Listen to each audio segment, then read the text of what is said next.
Howdy neighbors, it's 10 till 7 on the 28th of July 2025. We're about to head into a city council meeting. Howdy Darren. Hey, you got a couple minutes? Sure. Hey, thank you. Well, thank you. What's up? Hey, a couple things. Huh? Thank you for signing up for Citizens Academy. Mhm. Ground rules. Okay. It's not a campaign thing, Okay. all right? Because you understand that. Well, what are you saying I can't speak about something? You can speak, but you're not there to campaign I got it. because it's not your event. It's my event. Yep. And it's set for education. I want you there, Okay. but I just want you to understand that it's not a campaign event, okay? Is I that hear you. cool? I hear you. And then you can video only if you get permission from the people that are there, Okay. including the officers. Okay. Because again, you're going to be inside the station. Yeah. Other than that, Do you Ask anticipate they're going to tell me no? what, the video? Yeah. If it depends on what you're doing. Okay. So What I'm doing or what they're doing? what they're doing. Okay. So, but you know, There's stuff you don't want to. well, we don't usually video inside the department in the interior because we got stuff on the walls and stuff that's not generally public access. You see what I'm saying? I do. So, ask. Sure. I will ask. Other than that, You you're were the good. chief the first time I did it, right? Yeah. And I remember one of the things that I think you pointed out was there's nothing Merriam does in the police that should be secret from the public. We're not right? going to keep it secret, but you're in a restricted area. There's criminal history information laying about that we don't want on video. There's things on the walls we don't want on videos. When you're inside the secure area, The weapon collection. there's no videos. the little bulletin board I thing. mean, outside, public, you're fine. I don't have a problem with the videos. You can ask whatever questions you want. You can ask whatever questions you want while you're inside. That's the whole point of it. But Okay. there's got to be some rules. That's all there is. Okay. Cool. I won't bring the tripod in. And No, I you're will- good. I mean, I I'm will- just look. You know me. Okay. So, but there has to be some ground rules, especially since you're a candidate, and it could get a little bit dicey if you're in there trying to campaign and the other people are in there going, hey, I just came here to learn stuff. Not, you see what I'm saying? I hear you. Is that cool? I'm going there for the citizens. Yeah. I know you are, and I just want to make sure that we're all on the same page with that. We are. That's all. Yeah. And then second thing is, Can we talk where this air conditioned? oh yeah, 'Cause it is sweltering out here. you're good. I can only imagine how hot you must be with the extra layers. Yeah. So, and then the other thing is, I don't know. I just want you to be aware that I've had 2 citizens come in and complain about you in the coming to their block parties. Oh really? So you went in their houses, I guess. So Patty Daniels was one. And then I don't know the other lady's name, but she came in this weekend and complained. Okay. So just kind of be, I think that was a driveway one. And I remember the form actually states that by accepting this grant, it's a public event, they can't turn people away. well, And I'm sure you know that already.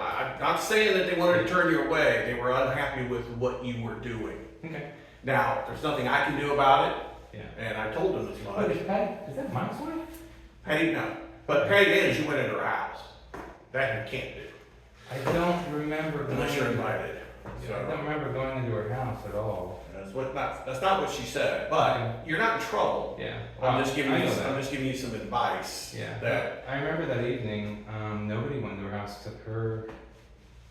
She kept the garage door down all the time. I'm just telling you what it relayed to me. I'm not making a big deal about it. I'm just letting you be aware of it, so that you're aware of when you're doing these things to kind of Yeah. whatever I it is. had one guy physically threaten me.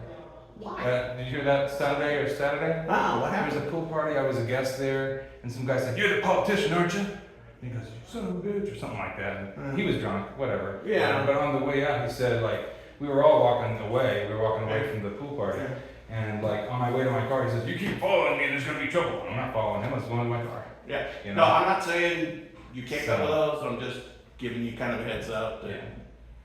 whatever you're doing, you're making some people uneasy or uncomfortable. I don't think that's what your intent is. No, it's definitely No, not. I'm just giving you some feedback. Well, thank you. You're not in trouble. This isn't me warning you about anything. This is just, hey, they came in. I just thought you should be aware of it. So, I appreciate that. but, and then we'll see you in 3 weeks at the Citizens All Academy. right, I'll have fun. Thank you. All right. I might not do the taser again this time. I had enough fun last I don't blame you for that. I don't blame you for that. How Oh, wait. How are you? Doing good? Hey, Billy. Drop something? I almost tripped on your thing here. I don't want you to get on it. I got it. Thank I you. haven't sent out the letters yet, but we'll send them out to all the candidates. Okay. Can't have political signs on the city property. Okay. I thought during 45 days the state protected that. Did they not? The state law is not valid. Supreme Court invalidated that law even before the state implemented it. Okay. And what happens if there is one? Well, what happens is, we pick them up. Huh? And then for local candidates such as yourself, we'll let you know we picked it up and give you an opportunity to come get it. Okay. Okay? You're not gonna like find me right away or destroy it? So if it happens multiple times, we will start throwing them away, but local candidates, such as yourself, or any other local candidate, we usually give them an email or give them a call. It's like, Okay. hey, we got one of your signs, it was here, just to let you know. So in general, I guess you're watching me through the window a second ago then. well, I walked up there and saw Okay. it. Yeah, I'll take it down after the meeting. Right That's now we're fine, really man. close to the meeting today. So. No, that's fine. I'm gonna grab an agenda too. Oh, yeah. So just to kind of let you know. Yeah, I wasn't planning to keep it there long term. I only got a few of them right now. Just to kind I'll of, have to- in general, you have to ask permission from whoever the property owner is. Like that you're gonna put it on. Who does own that property? The public property? Is that you or City Merriam. is that Chris? Who do I talk to? City Merriam. Okay. No, actually it's in the city code that you can't put it on. Yeah, but you said I need to ask the owner, and I think that's the public, right? That's all of us. It said in city code, Yeah. the law, it says you can't put it on city Okay. property. I'll have to read that. You can't. I'll have some people So read that just too. in general. Thank you. Just in general, letting you know, can't be in the right of way. Okay. So in the right of way, what is typically, we usually just look at behind the sidewalk. Or, so if there's a sidewalk, make sure it's behind the sidewalk. And like I said, no Yeah. right of way. Have you spoken to other candidates like this so far? We send out a letter every year. Okay. Just haven't sent it out yet because there's not. Okay, so you've only talked to me at this point, right? Correct, because Okay. you're the only one I've seen put one on the city property. Okay. Well, I would hope to be treated equally with other candidates. Oh, yeah. Just going forward. Yeah, we always do. All right. So, Thank you, sir. like I said, we'll, if we pick one up, we'll let you know. All right. And kind of give you an idea where it was at. Typically, like I said, what we usually see, we don't see local candidates so much, but we'll see the bigger state candidates put them out. Hey, on John Mission Parkway, Yeah. you can see us pick them up. Okay. All right? All right. If you got any questions about it, just give me a shout. I will do. Thank you. Oh,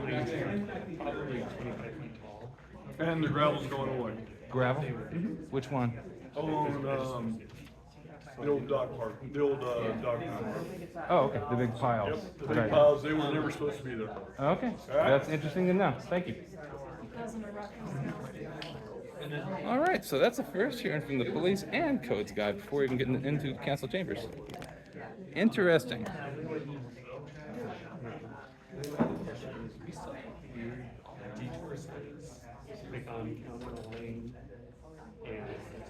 Well, there's detours. There still is? Because we're directing people not to But it's not county line, so I. Because I think they're taking them out. Because on the detours, they're restricting detours, it's not doing everything, but let me check out that. That might make more sense. I mean, people don't like to follow it, but they don't like it on the detours, like these tractors, try to do it on arterial. Would you check it out? I'll check out the. Yeah, the slapping down. Because he tore out all that. Oh, the rain care. Cause they were on it. They were on it. During the rain. I saw them working today. Yeah, well, I saw a small, one of the small, I forgot the name of it, the wheel, the big, no, the compact, but they had one of the mini ones with the 2 rollers, yeah. So I think they had put in some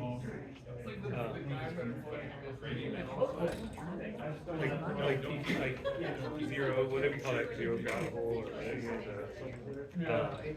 yeah, and then Well, it all messed up because the rain got washed out.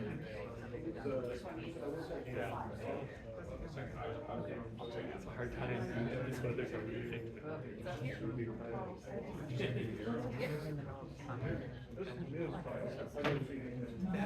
They said, someone said in our admin meeting that they found a leak at 67. Was it really far away from where it was showing up? That's kind of the But they're saying that we're supposed to pothole at the southwestern one, but I was hoping it was later. And they say that. But we got the one at, That's good. it's at Slade. Yeah. That's great. Yeah. That's so far. I know. Thank you. Thank you.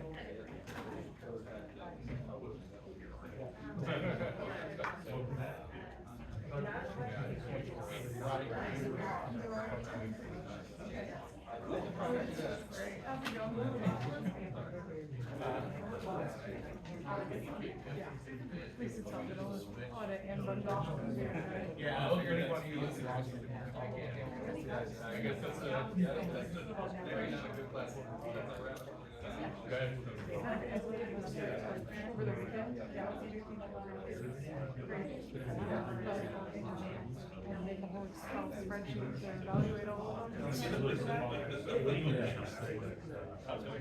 There's some part here, a lot of them. Private sector.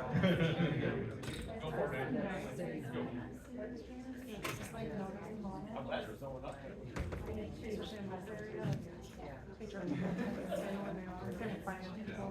They don't really do much. Who would expect?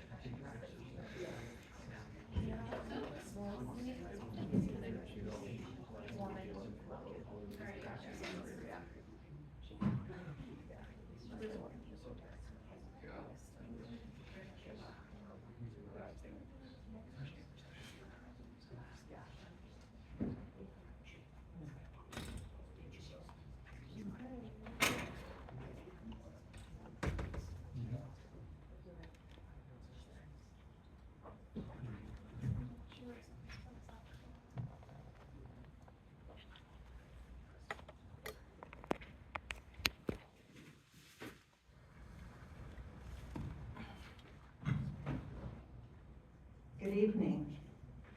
I'm going to call this meeting to order, and I'd like to start the meeting with the Pledge of Allegiance. Please rise. I pledge allegiance to the flag of the United States of America and to the republic for which it stands, one nation, under God, indivisible, with liberty and justice for all. And before we do roll call, I would like for us all to take just a moment of silence and remember Deputy Elijah Ming, who was shot in the line of duty in Wyandotte County.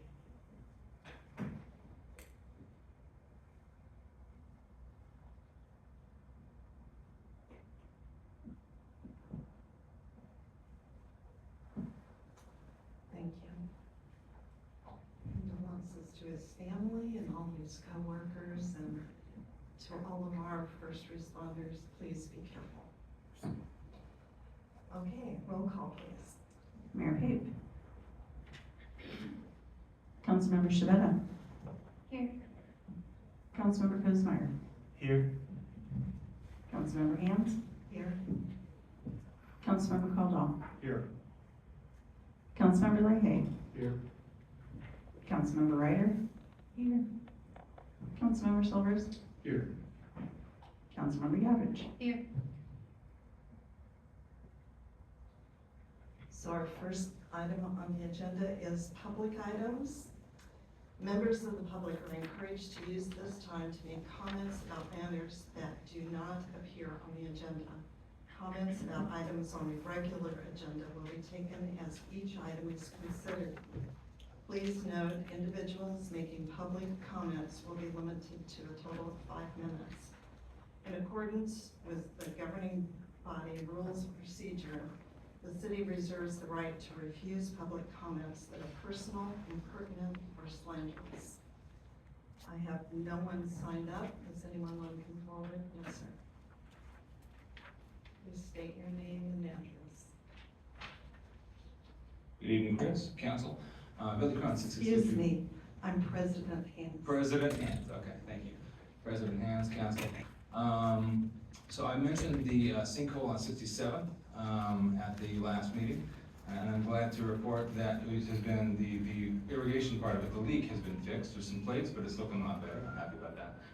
We had some of the most aggressive storms in our city's, well, in recent history, about a week ago, and I'm a little disappointed that our city did not do a wind pickup. When I moved here, that was common practice after major storms, because so many of our neighbors don't have trucks. And I would like to ask in the future that we do that to help our community out. Our Public Works Department also has trailers that were sitting empty, and they could have left those trailers in the neighborhoods that were hit the hardest for people to be able to pile timber on the fallen limbs. We could have done a lot more to help our residents, and we didn't. I think that's an opportunity for improvement, and I hope you push staff to do that. It's kind of unpleasant to have known how much we've given away to rich developers in this year and the last. Meanwhile, our residents don't even get that pickup. Thank you so much. Is there anyone else who would like to make a public comment? Thank you. The next item is the consent agenda. All items listed under the heading are considered to be routine by the city council and may be enacted by one motion. There will be no separate discussion of these items unless a council member so requests, in which case that item will be removed from the consent agenda and considered separately, which will be tricky tonight since there's only one item. Anyone need to remove this item, talk about it? Then I'll accept a motion. Yes, ma'am? Mayor Hans, President Ham. I move that the council approve consent agenda item number 1. Is there a second? Councilmember Shabana. I would also give that motion. Councilmember Shabeta. Aye. Councilmember Cosmeyer. Aye. Councilmember Hans. Aye. Councilmember Caldwell. Aye. Councilmember Leahy. Aye. Councilmember Ryder. Aye. Councilmember Silvers. Aye. Councilmember Yodridge. Aye. Motion passes 8-0. Thank you. So the next item is the mayor's report, and our first item is to acknowledge receipt of the 2024 Independent Auditor's Report. Has Director Borth is going to come and share with us. Yes, Madam President. So tonight we have John and Amy here from Allen Gibbs and Hulick. They are going to present our annual audit for the fiscal year 2024, and then staff can answer any questions once they're done with that. Yes, please state your name and address. Sure. Good evening. My name is Amy Thornish. I'm with AGH at 9401 Indian Creek Parkway in Overland Park, Kansas. Good evening. So thank you for the opportunity to present the 2024 audit. The scope of our work is to complete an audit of the financial statements and provide an opinion over those statements. In addition to that, this year we performed a compliance engagement over the coronavirus state and local fiscal recovery funds that the city expended. So I'm going to highlight key points and results from the audit and the compliance engagement. But before I begin, I want to thank Megan and her team and other city staff for their time. The audit process requires a significant amount of effort on their behalf, and so I want to say thank you for their assistance and responsiveness to make the audit go smoothly, so thank you. I'll start by noting that we issued an unmodified or clean opinion on the financial statements. This is the best opinion that the financial statements can receive, and means that the financial statements are materially accurate and reflect the books and records of the city. So the one thing we are required to do in accordance with audit standards is communicate certain items to keep you as the governing body informed about matters related to the audit. So the first is the letter that we sent on the DS for you. This letter addresses these required communications. And so I won't go over the entire letter, but I'd like to highlight some key items. So at the bottom of the first page, is where we discuss any changes to accounting policies. And for 2024, the city did implement a new accounting policy related to compensated absences. So this standard requires the city to record a liability for sick leave and that's expected to be used by employees in addition to sick and vacation amounts that are paid out at termination. So prior to this standard, it was only amounts paid out at termination. So for 2024, the liability recorded increased by approximately $78,000 due to that new standard.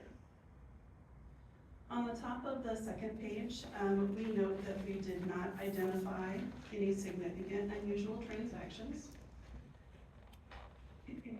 And then on page 3, we list any audit adjustments that we made during the year. So we're required to show the impact of audit adjustments by fund. So that's why the schedule is set up the way it is. So I'd like to highlight that the same entry may have impacted multiple funds. So therefore, the same entry might be listed multiple times. So to kind of summarize what you see on page 3, the list of the entries, the audit adjustments were for investments, grant transactions, and the TIP receivable. Most of them relate to the investments, and the entries impacted multiple funds, as you can see, and it related to the interest receivable and adjustments of investments to market value. It's kind of in summary of what all those adjustments are for. And then on page 4, we are required to communicate any items that we may have found during the audit, but were not ultimately reported in the financial statements. Those are considered uncorrected misstatements that are considered immaterial to the financial statements. And so the city did have one entry related to investment earnings in the capital improvement fund, and management determined and we agreed to not record this entry on the financial statements. On page 5 and then continuing on to page 6, we discuss internal control matters. So we describe any deficiencies in internal control that we consider to be a material weakness or a significant deficiency. Material weakness is where there is a reasonable possibility that a material misstatement of the financial statements will not be prevented or detected timely, and then a significant deficiency is a slightly less severe than a material weakness, but still important enough that requires attention. And so during the audit, we did note 2 material weaknesses. The first one relates to year-end reconciliations, and due to the audit adjustments we found, we noted this as a material weakness and recommend that management review its processes relating to year-end reconciliations just to verify that all material accounts are reconciled.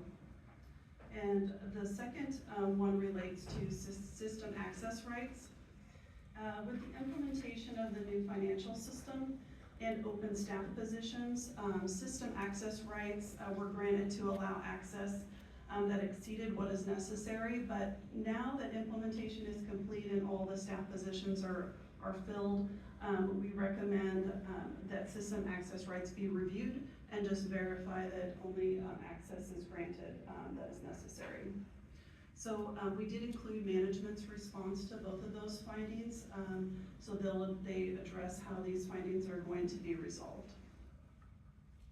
And then on page 7, we noted one last finding, which we consider to be a significant deficiency. This relates to the journal entry process and the approval of entries. We found during the audit, excuse me, that there were entries not properly approved or documentation of that approval was not retained. And so we just recommend that management review its process and verify that approval and the documentation of that approval is retained. And again, their management's response is included in the letter for your review. The last thing that we like to communicate is on the bottom of page 7, and that's kind of in the other matters section. These are topics that we like to just highlight to you as a governing body. The first is upcoming accounting standards that the city will review and determine whether or not they're applicable to the financial statements. These all relate to future fiscal periods. And the other section is on electronic fund and wire transfers and cybersecurity. And these are just important matters that we like to put in as reminders due to all the risks that are out there currently. Next, I'd like to switch to the compliance engagement report. And so during the year, the city expended more than $750,000 in federal funds relating to the coronavirus state and local fiscal recovery funds program. And so due to that, this year the city was required to have a compliance engagement over the expenditures directly related to that program. And so we issued a compliance report, and in that it has two auditors or accountants reports. On page 1 is the report on compliance, and this is where we verify that the city expended funds properly and was in compliance with the activities allowed under the program. And so I want to highlight that the city complied with all requirements.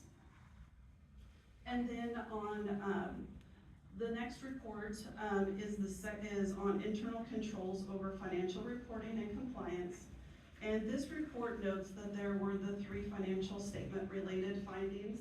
I'm not going to go over these again because they're the same as that I just discussed. We just are required to repeat those in the compliance report. And then on the last page, on page 8, we note that there were no compliance findings specifically related to the program fund expenditures. And so with that, I want to thank you for allowing me to present this evening, and I'll open it up to any questions. Does anyone have any questions?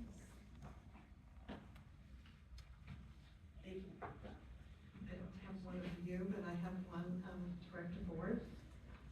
Do you have anything you'd like to add to speak to how things have changed? Yes, ma'am. So I guess I would just like to point out you're more than welcome to read through the long-winded response that's in your packet. We thoroughly discussed these issues that were brought up and mapped out good solutions and resolutions to those. I do want to say that the team that was here in 2024 is not the team that's here now. And we recognize that every audit is a great chance for improvement. It's a good chance to look back at what was done, whether we were here or not. And then the best thing that my team can do now is take what was found, which is the auditor's job, and move forward as best as we can, trying to resolve any issues they found or just make our process better. And I think we've already implemented to address all 3 of these, but we'll keep looking at that throughout the year and just hope that next year we're coming to you with good news of being in a better place for the 2025 report. Anyone have any questions in Director Board? No? Thank you very much. Thank you. I just want to also thank the auditors and the finance team and give a short-winded answer. Just remind everyone that we lost 50 years of experience on our finance staff last year. We implemented a new software program, and when we were short-staffed, many of these things fell through the crack, which we apologize for, but that's the good news of having auditors. This is why we hire them. Again, there's not money missing.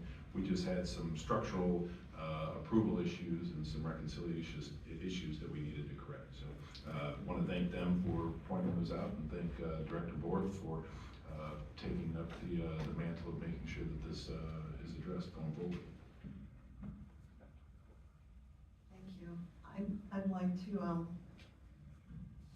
open for a motion so that we can acknowledge receipt of the auditor's report.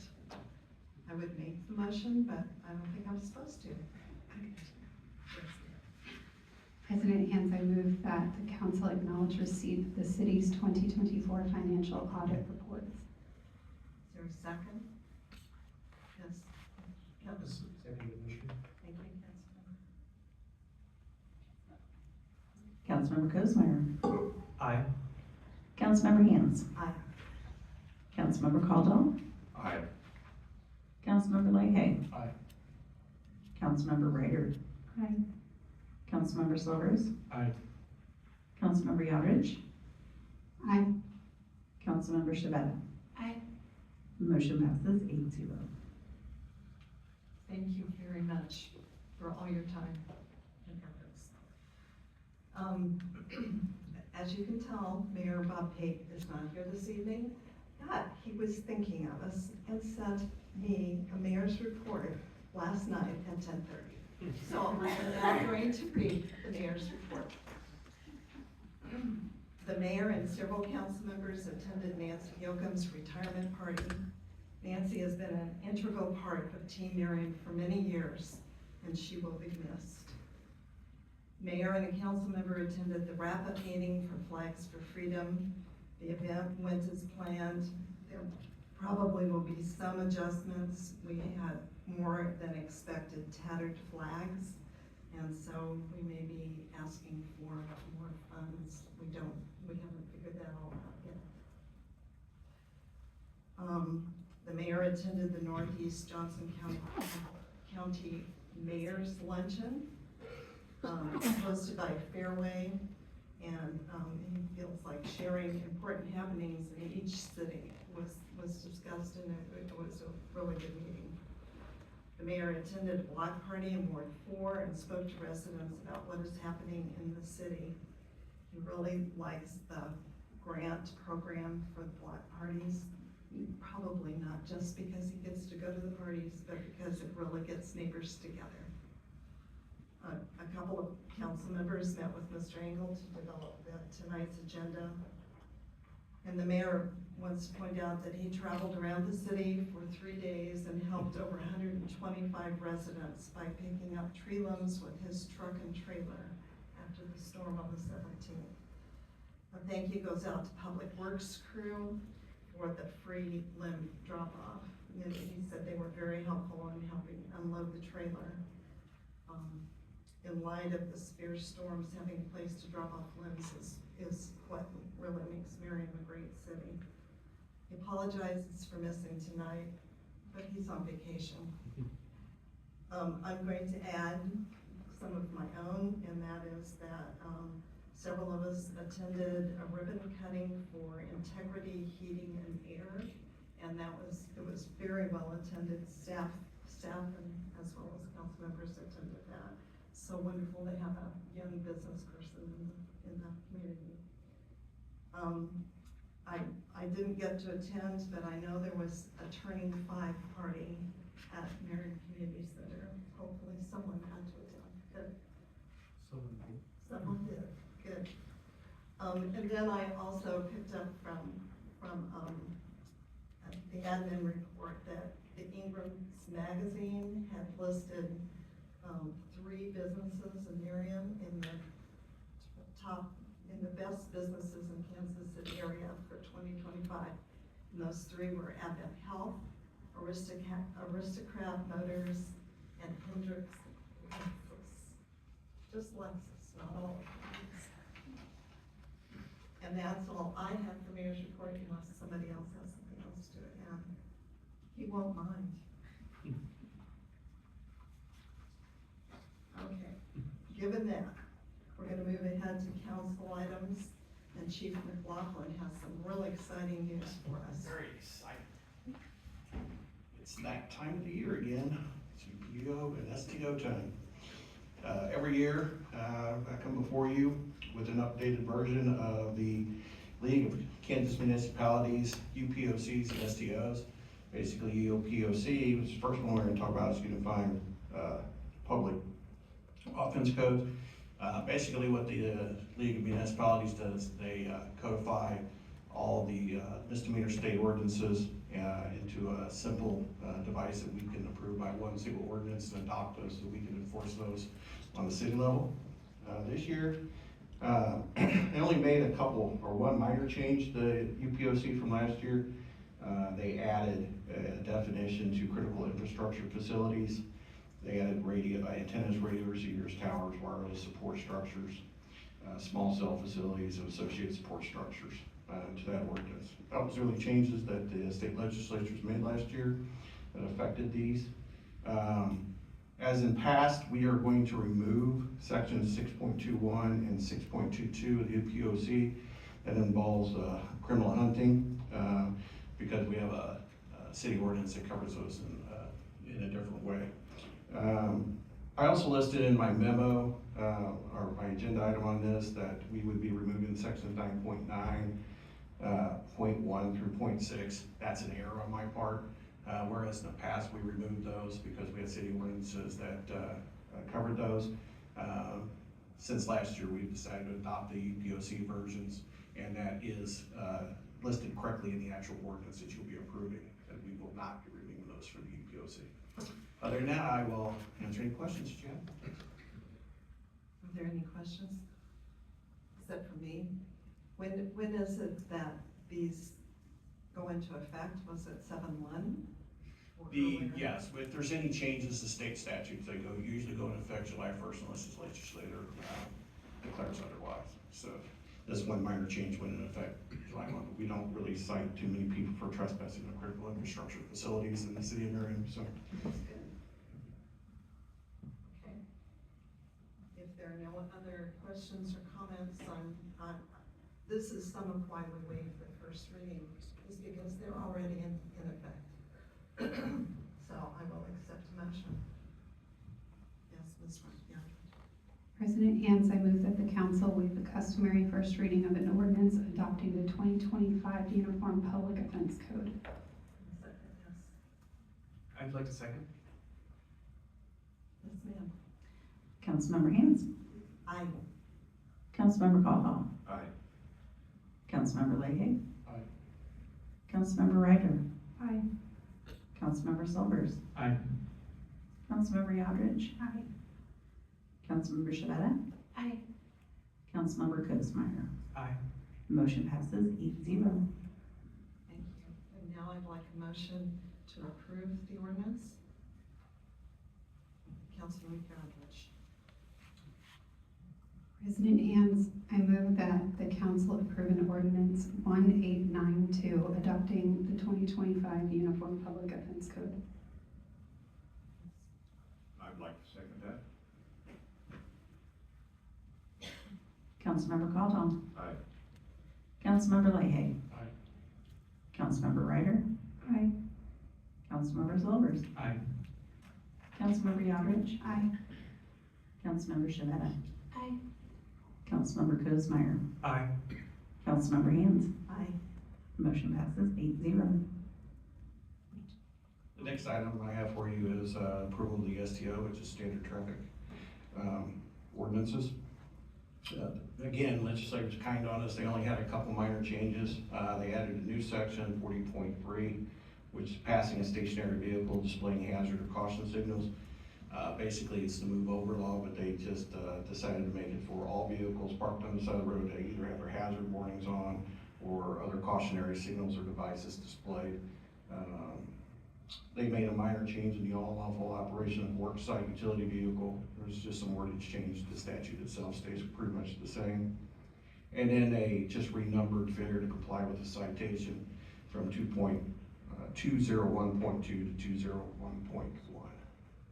Again, we would recommend waiving first reading as the ordinance is already in effect in the state statute. So are there any questions besides for me? Okay, this is out of curiosity, how is a vehicle supposed to be signaled when it's off to the side, but like all electricity is gone?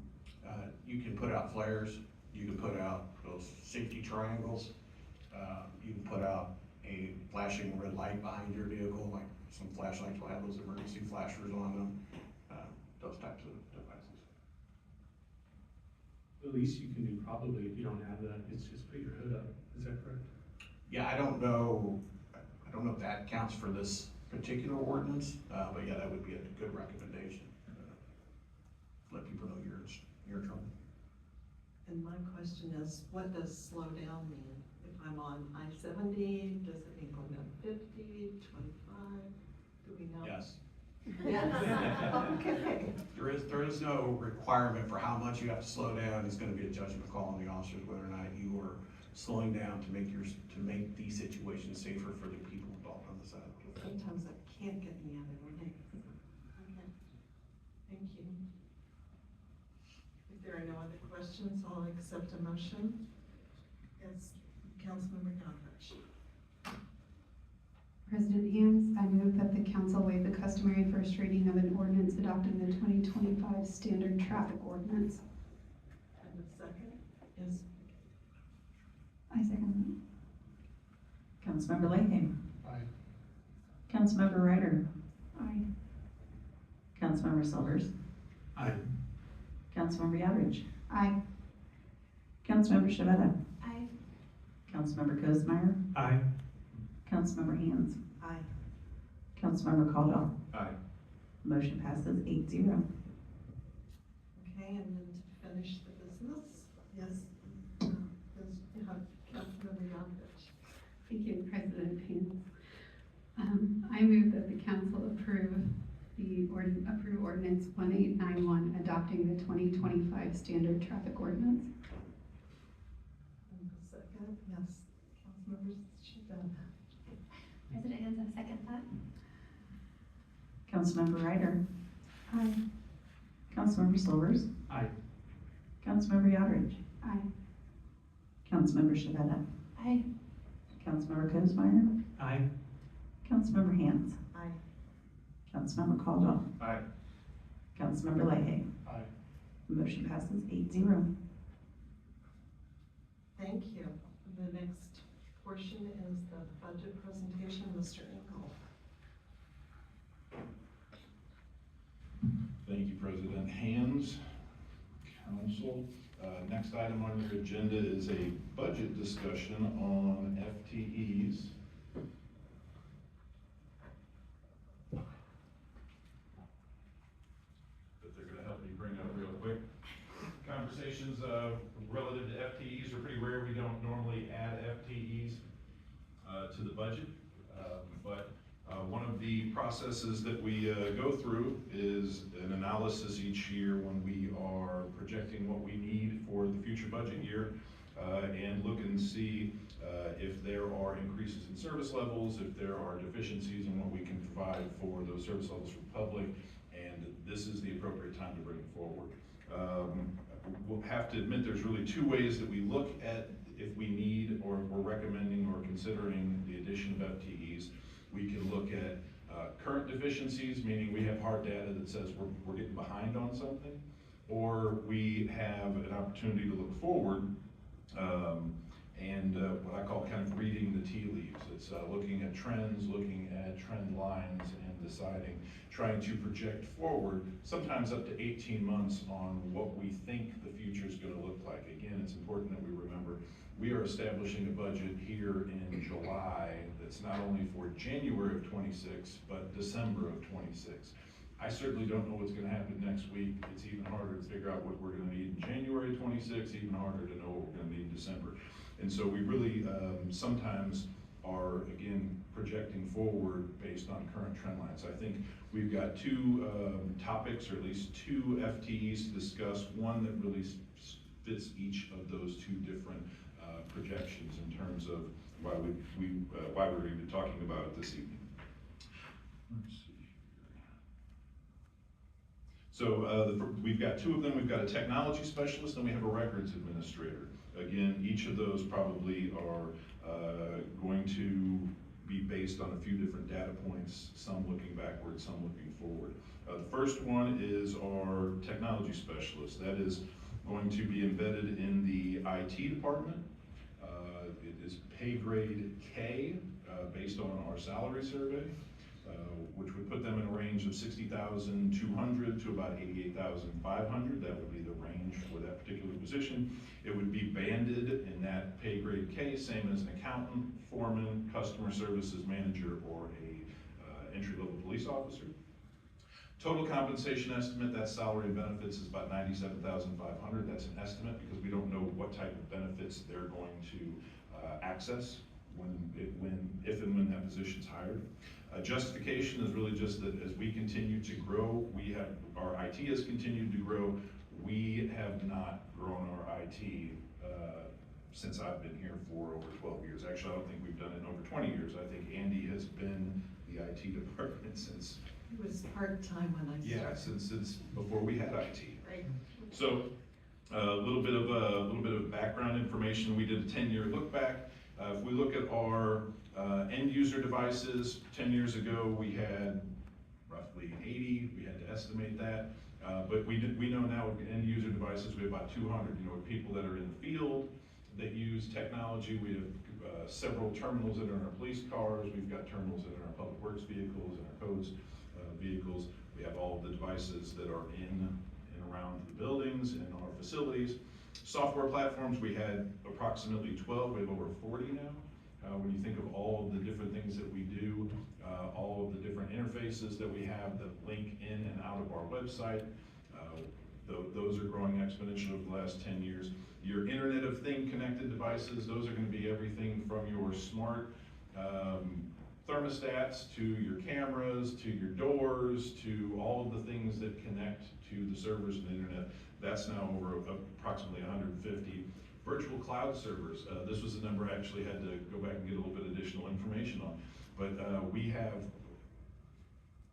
Dropbox as a cloud server. We use Dropbox to communicate with some of our candidates. We use cloud servers to track our vehicles. So when we have our snowplow vehicles, those are actually all tied to a cloud server, and that's how we interface those on our website. So that number has increased quite a bit, as well as our own servers, Outlook server, things like that. Those are now all virtual.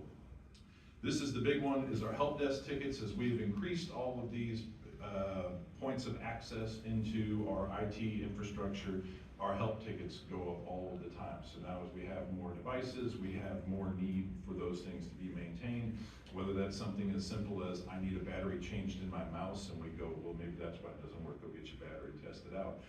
Or all the way up to replacement of a computer, or just a broken connection between point A and point B. Remote access users, who used to be pretty rare, now we have about 40 folks that can access remotely. Again, whether that's from our vehicles, because they're out doing their work on the streets, whether that is our CIP software, our public works software that tracks where all of our infrastructure is. We've got quite a bit more remote access users. And then clearly all of these things have compliance. All of these things have to be maintained. The gateways have to be kept open. The sandboxes have to be protected from people that don't belong in the sandboxes. And that creates some complexity that we didn't have 10 years ago. So over the last 10 years, these are different 10 years as opposed to 14 to 24, but from 15 to 25, the budgets went up by 270%. We're still running with just Andy and IT. We looked at peer staffing in some of our neighboring communities just to kind of get an idea of what they're doing, how they're doing it, and how many people they're doing it with. Shawnee, clearly a big organization, but they're using 12 FTEs and an intern. Leadwood and Prairie Village are both very comparable to us in terms of the structure and the size of their organizations. They are 4 FTEs and 3 FTEs respectively. Very small communities, Spring Hill, Fairway, Mission, they do completely outsourced IT. They don't do anything in probably some very high level change a battery for a mouse, but most of their IT is outsourced, which is relatively expensive and a little bit less responsive. And then Olathe and I believe Overland Park, which we didn't get in here, they're primarily in-house and they just have full departments. They just have lots of people that are doing their staffing. So how have we kept up with only the one person? We've used contracted services. As we come forward every year, we've shown you in the budget where we have included $30,000, $40,000 so that we can have some contracted service to come in and help us out, help Andy out, help us individually. That's been great. It's helped fill a need. It's professional and it's timely. However, it is expensive. It is very expensive to use that contracted help. And it's really expensive if it's not utilized appropriately, meaning help desk items, things that are internal that we need someone to be keeping up with. But again, Andy is a department of one. He's been here long enough. He's got about 6 weeks of vacation. We're always badgering him to take that. When he's gone, we've got contracted help for a whole week, and we're spending a lot of money for help desk stuff, as well as just help desk stuff and support throughout the course of the year when Andy's trying to be a little bit more strategic about the direction that our IT is going. So we've been able to do that with contract support, but again, getting very expensive. So what would this position do? Primarily, it's going to be daily user interface, help desk, troubleshooting, training, all of the things that we need internally to keep ourselves safe. I assume most of you, if not all of you, have some sort of IT professional. They are very nervous kind. They're very scary. They're always, it's not when, you know, it's not if we've been hacked, when are we going to be hacked? You know, they're constantly harping and trying to keep our organizations safe from a lot of bad actors that are out there. Adding this position would allow most of the daily internal maintenance of our IT to fall to this particular position. So Andy and any contracted support can kind of elevate up and be a little bit more strategic in their workflow. In addition, I think just as important is that last bullet point, which is provide continuity. Andy's not going to be here forever. Andy has been our IT support for 20 years.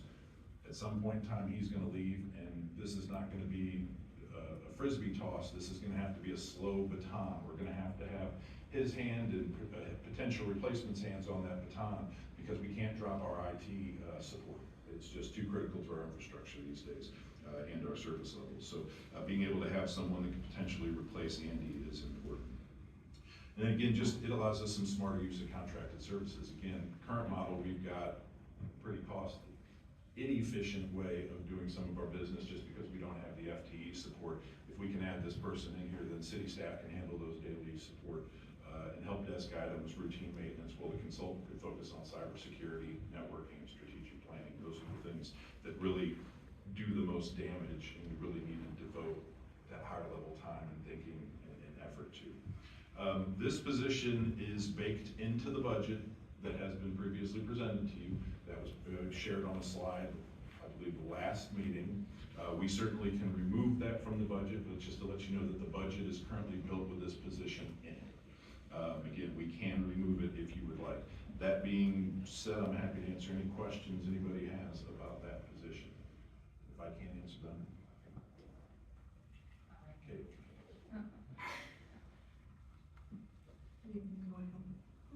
How much will we see the contract services be reduced in next year's budget?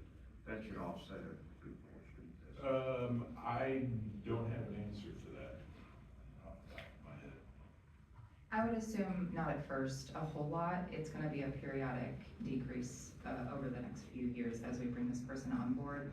As Chris mentioned, as we bring someone on board, since Andy's been our #1 person for so long, this person's going to have a lot to learn, and this contractor has been kind of Andy's right-hand man the whole time, and so it's going to be a slow transition. So the contract services should decrease as the years progress.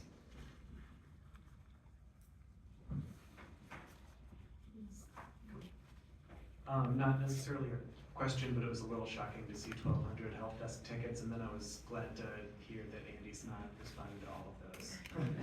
We have done a pretty good effort of trying to have IT people in each department that we can kind of assign to some of those help desk type of tasks, so that we can take those things off of Andy's plate. So we're not using Robert, who's our contracted assistant, and Andy doing that when, again, if it's literally, it's a battery, or hey, we just need a new monitor, or we need a new cord, or hey, your battery backup is beeping because the battery ended dead, we just need to replace the battery. But I mean, all of those things, the more terminals you have, the more tech you have, the more connections you have.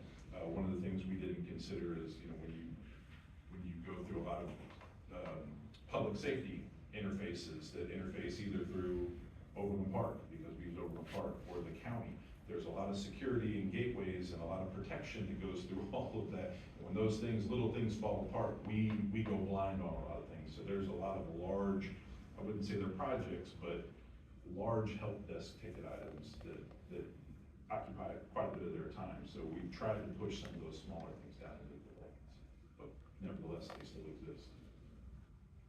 Councilmember Leahy has a question. Not so much a question, but just kind of an intangible benefit to having somebody else on staff is it makes everybody else more productive.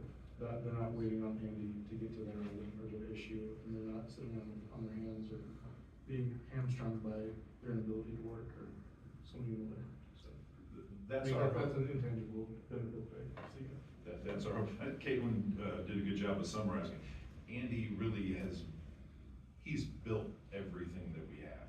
I mean, that doesn't mean it's not best practice. It doesn't mean that we don't send him and make sure that he's current on systems and integration and things like that. But he really is the gatekeeper of a lot of information. I mean, he knows how all of these things are configured.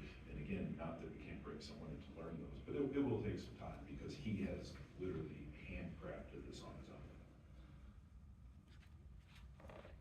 Are there any other questions for Mr. Engel on this? Okay.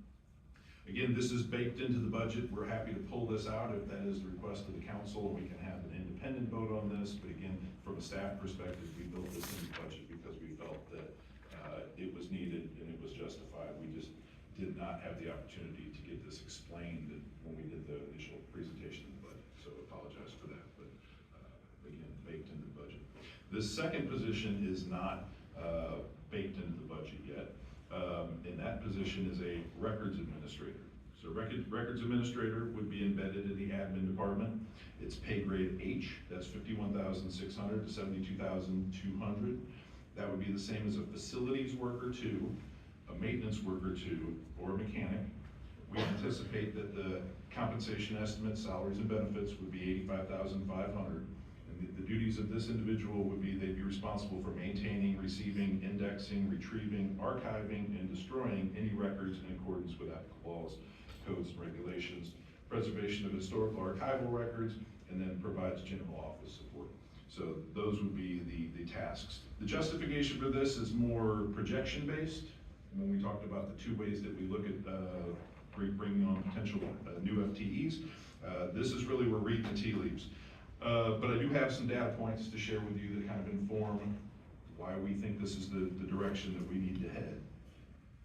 The first one, these are going to just be kind of, they're going to seem like random data points, but they do inform, I promise this is going somewhere, is our mission statement. This is our mission statement that is in front of everyone, beginning of every one of our budgets. It's on our website. This is really kind of the North Star that guides most of what we do, and that's to serve the public with transparent government focused on progress. Very simple, very well stated in my opinion. We've never really felt a need, or at least it's not being conveyed to me, that we need to tackle and come up with a new mission statement, because I think this says everything that really has guided the last 15 to 20 years in this community. But it's important that we point out that it's transparent government. Why transparent government? Transparent government to the reasonable person is trustworthy government, right? If we are transparent and we are accessible, then reasonable people should have no reason not to trust us. So transparent government is very important. It's so important that if you dig into our Merriam Code of Ordinances, our founding fathers or our predecessors in terms of leading this city or this organization clearly found that it was important enough that when they spelled out the authorized or recommended department heads and other official staff positions in our code, which is the skeletal structure, again, of everything that we do, the local freedom of information officer was recommended as a staff position. We have been very fortunate, I guess is the word, that we've been able to embed those duties within the city clerk, which is number 2, most important position in the organization. But local freedom of information officer is clearly spelled out in our code. So that has been contemplated in the past. Again, we have not had that position, but it is a function that is clearly important to transparent government. The next data point is state statute. State statute in Kansas, we've got COMA, which is Kansas Open Meetings Act, and we've got CORA, which is Kansas Open Records Act. Those represent our sunshine laws. Those are the laws that, well, we would follow them anyway because they're good governance and they're the right thing to do for a free and democratic society. They're actually mandated by the state. So we have Kansas Open Records Act specifically that we're going to talk about here because this is a records position. So from the act, we've got all public records shall be open for inspection by any person except as otherwise provided by this act, and suitable facilities shall be made available by each public agency for this purpose. It's important. All public records shall be open for inspection by any person. That's a requirement from the state. Again, it's a great idea. We would do it anyway, but but it's a requirement. One of the additional requirements is the response to the request, and that's subsection D. Each request for access to a public record shall be acted upon as soon as possible, but not later than the end of the 3rd business day following the date that the request is received. If we take this literally, as some individuals do, that means the second we get an open records request, that is our priority as a staff, is to fulfill that open records request. Not only is that the priority as soon as possible, but no later than the 3rd business day. And if access to that public record is not granted immediately, the custodian, who is us, shall give a detailed explanation for the cause of the further delay and the place and earliest time and date that that record will be available for inspection. We don't just get to say, hey, we'll get to it. We have to actually have a formal response if we can't get to it immediately, no later than the 3rd business day. So now I'm going to just share with you what our open records requests look like. So this is going to... Does that mean if we get a open records request that the chief has to kind of find time in his day to go search for pertinent information, or all of us? Any director has to stop helping the public to go find this information within 3 business days? That is correct. That is correct. Depending on how broadly the request is. I mean, if someone asks specifically for something from police, we're probably not going to send it to Park and Recs. Yeah. But if it's broadly defined what they're looking for, then yeah, it could be all. And I'll actually get into some of the issues we have with any and all requests. Like, the chief taking care of the stuff he has got to take care of, or Bryan taking care of grant application, or the staff taking care of grant applications. It can be now. It also could, if it's a records request, it would be something that Rhonda, who's the clerk over there, could handle. Rhonda would handle it, but it depends on the nature of the request. That's the problem. But it is a priority that it doesn't matter what else is going on. So these are open records requests since 2022 through 7/21/2015. You can see that through the first 6.5 months of 2025, we're already higher than the last 5 years in terms of requests. Again, this is just through the first 6.5 months. However, the issue is that this increase is really being driven by one individual. This one individual, it's not just the one individual, but it's the type of requests that are being made. So you can see that actually overall requests are going down, but we are seeing an increase from one particular resident. And so I would, when I look at this and based on the nature of them, I would personally categorize many of these requests as a little bit of conspiracy, a little bit of FOMO, which kids, that's fear of missing out. At least that's what my daughter tells me. There's a little bit, in my opinion, of harassment that's involved in there. But for the sake of the position, let's just call it open-ended requests. That's what these requests are. They're open-ended requests. Open-ended requests are requests for any and all documents. They're driven by often need, as opposed to something that we can look at and say this is what it's for. So I'm just going to read a couple examples of some of what these are, just so you kind of understand the type of requests that we're dealing with. And I'm going to read them just right off the board here, so please bear with me. In accordance with KSA 754317A and 754318, this is a written request for the date, time, place, and agenda, if created, of any regular or special meeting of all committees or subcommittees, etc. in Merriam, funded by Merriam, or in which Merriam participates. There is another request that says, I need a complete list of all bodies which currently exist, active or inactive, for the conduct of the affairs of and the transaction of business by all legislative and administrative bodies and agencies of Merriam, Kansas, including boards, commissions, authorities, councils, committees, subcommittees, and other subordinate groups thereof, receiving or expending and supported in whole or in part by public funds. It was included that this was wordy language from 754318 that was included in this. But again, need, all, any.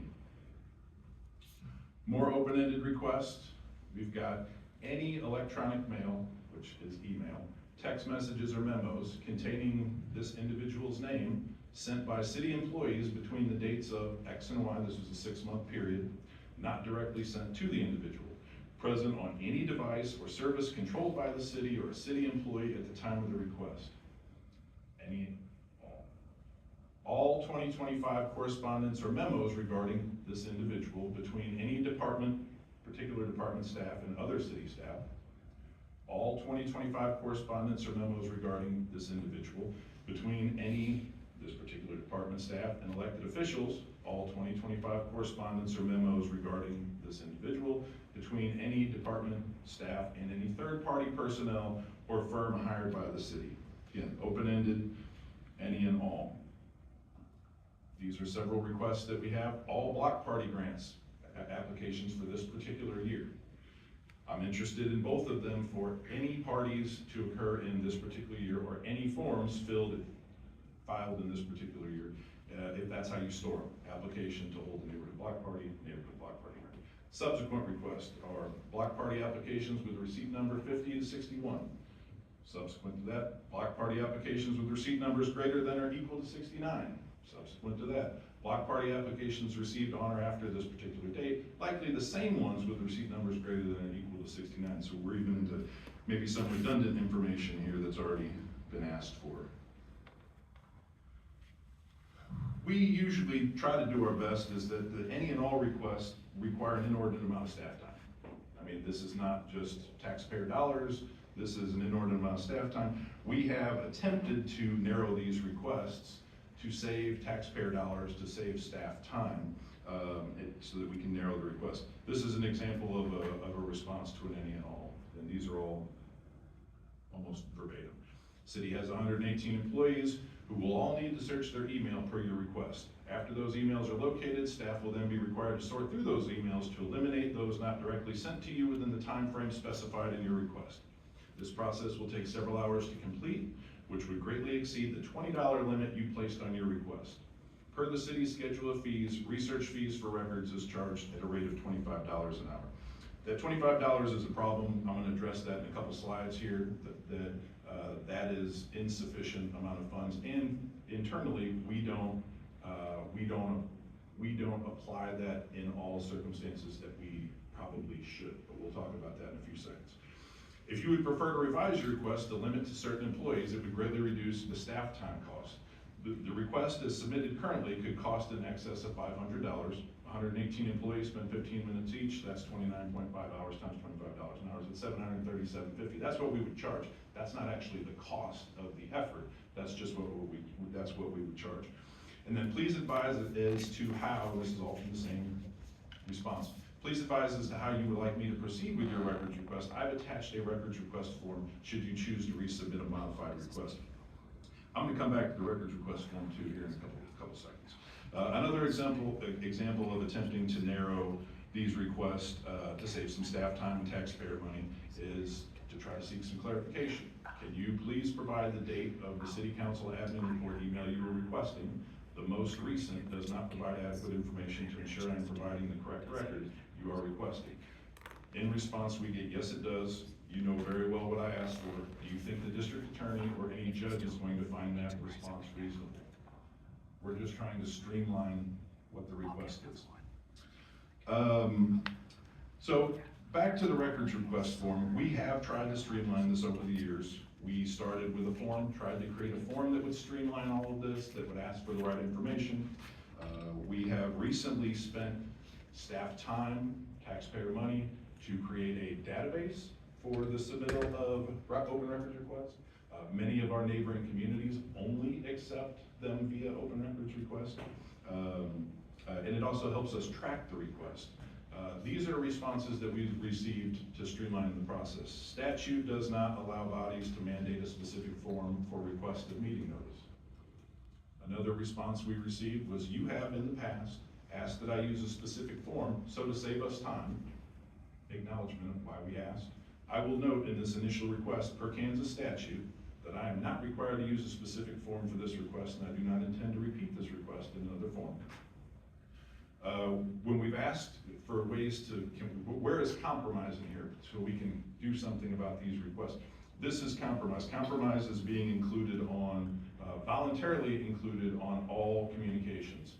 These are the same types of records that I received on this particular date, at this particular time, but this is a new request for a new time period. If you are willing to provide these records to me when you receive them, voluntary notice, then I will stop requesting them via CONA. Should be Cora, but this is, again, this is a response to us trying to streamline the process so we are not putting inordinate draw on the city clerk's time or other staff members with these any and all requests. So this individual has requested to be put on every email that gets sent between you all, between staff and you all, between staff and committee members. And we have said that we're not going to add you onto these distribution lists. If you need them, there's a method for you to get them. And so this is basically where we're being, what's being leveraged against us. We also get leveraged against us, here, this is one of my favorites, this is not a lone occurrence, but please acknowledge receipt of this message sent 2025-0606 at 16:20 Central Time. For those that don't have a calendar in front of you, that is Friday at 4:20, 10 minutes before we leave. Why would we want an acknowledgement of that? Because it starts the clock on when this individual will then hit us back up and tell us that we have gone longer than we should for the response. I've been here on weekends where we have received an email within the last 15 minutes requesting information, and then we were called within the next 10 minutes to get a verbal confirmation that we received the request before we walked out of the door on Friday. Again, and when those things, as they sometimes do when they're not streamlined and we're getting random emails that are crafted in a individual's own hand, this request has gone without response for 4 days at this point. That is longer than permitted by KSA 45-218D. So that is kind of what we are dealing with when it comes to open records, but this is, in addition to wanting to be included on every email between staff or between staff and city council, this isn't just about open records. If you just look at the open records request, you look at those numbers and say we can't continue to absorb those even if they were to double over the next 6 months. We probably could, but this is more than just formal records requests. This goes back years. It impacts many staff members and our ability to efficiently do our jobs. To make sure that this assessment was fair and balanced, the first week of June, I had IT do an Outlook server search. They searched the last 60 months. They used this a very unique manufactured last name that can't be confused with any other word that might show up on our server. I had them search all of our city email accounts, and these were the results. We have 62 email accounts that have emails with the search term in them. Again, these are, and there's 1,722 occurrences of that search term that are present in our Outlook server. That's not including emails that have been received and deleted. Those, at least the first week of June, currently reside on our server. It equals 2.5 gigabytes on our server of this particular term. We didn't individually go through each of these records. This was just the search results, so that's all this is. So we'll readily admit, these are likely, some of them are the same emails, but that is also part of the problem. It takes staff time to read.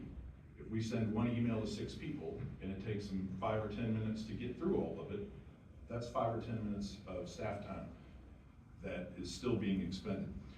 I want to talk about the 1,722 in context. We have 52 weeks in a year, and we've got 5 work days times 52 weeks. That's 260 work days. That's not even holidays. 260 work days times the 5 years that we searched. 260 times 5 years, that's 1,300 work days. In the last 5 years, there have been 1,300 work days. There are 1,722 instances of this individual's name currently on our server. If you take 5 minutes times 1,722 occurrences, doesn't matter who was reading that occurrence, and it's 5 minutes each, that's 143.5 hours that have been devoted to reading these messages. My issue with all of that it's lost productivity. It's lost productivity that effectively we have one individual that is leveraging the intent of the statutes to effectively have their requests subsidized and the service levels impacted of the 11,199 other Merriam residents. And we continue to move forward with that because we are required by state law, as we are constantly reminded. To illustrate kind of, it's not just lost time, but also what exacerbates this is the cost. And that's really where I'm gonna jump into next for the next couple slides. We have the ability to charge $25 an hour for a request. If it's a request that requires all department heads, there are 7 department heads, that's $175 an hour that we can charge. However, all the remaining taxpayers are gonna pay $345 because it doesn't just cost $175 for department heads to spend an hour responding or reading emails or addressing an individual's concerns. The city attorney, an hour of his work, we're gonna charge $25. He charges us $215 an hour, which means all the rest of the taxpayers for that hour's worth of work are picking up $190 of his bill. City engineer, $25 is what we're gonna charge the requester. City engineer, the rest of the residents are gonna pick up $195 because we pay the city engineer $220 an hour. These are 2 real-world examples, recent real-world examples. This was a request for a resume for a staff member. We received it, we received the request, we read it, 5 minutes, about $12.50. Search for the records was 15 minutes, that's about $15. Legal research by 2 individuals to figure out is a resume discoverable because nobody's ever requested a resume before. That was about $64, and then a 5-minute response to the individual was $3.74. Total cost of that request was $95 to the taxpayers. An hour of staff time, and we did not turn the resume over because we didn't need to turn the resume over. A recent request for messages between the city and FEMA. 5 minutes to receive it, that's 12.5 minutes, $12.50. Search for records. Those 4 people were the community development director, the city administrator, the city engineer, and the public works director. That 15 minutes cost $114 for all of us to look through our files for a request. Response was $374. Total cost of that request was 70 minutes of lost staff time. Cost taxpayers $130 for that amount of time, and there were no records that existed. But there's 70 minutes of lost staff time, $130 that went to the taxpayers.